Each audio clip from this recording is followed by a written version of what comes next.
Hello, how are you? Have a nice day. আমি কিন্তু বেশ ভালো আছি। আচ্ছা, তাহলে চলো দেখে নিই আজকে আমি কি কি খেয়েছিলাম। মানে আমার what I it in a day ব্লগটা দেখে নাও তোমরা। আমি আজকের দুপুরে খেয়ে নিয়েছিলাম গরম গরম ধোয়া ওঠা ভাত। লাঞ্চে ভাত থাকবে না বাঙালির ঘরে, এটা আবার হয় নাকি? তো গরম গরম ধোয়া ওঠা ভাত তো তোমরা দেখেই নিলে। তার সাথে দেখে নাও হচ্ছে কাতলা মাছের কালিয়া। ভাতের সাথে খেয়ে নিয়েছিলাম কাতলা মাছের কালিয়া, দেখতে পেলে তোমরা। এরপর চলো তো দেখিনি বন্ধুরা আর মেনুতে কি কি ছিল।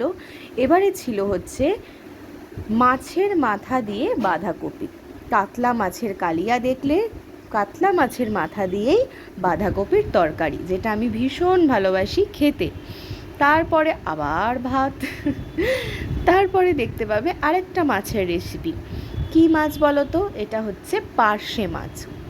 শীতকাল, তাই মা এরমভাবে রান্না করে নিয়েছিল। কিভাবে করেছিল আমি জানি না। তারপর সন্ধেবেলা আমি চাউমিনের পকোড়া খেয়ে নিয়েছিলাম স্ন্যাক্সে।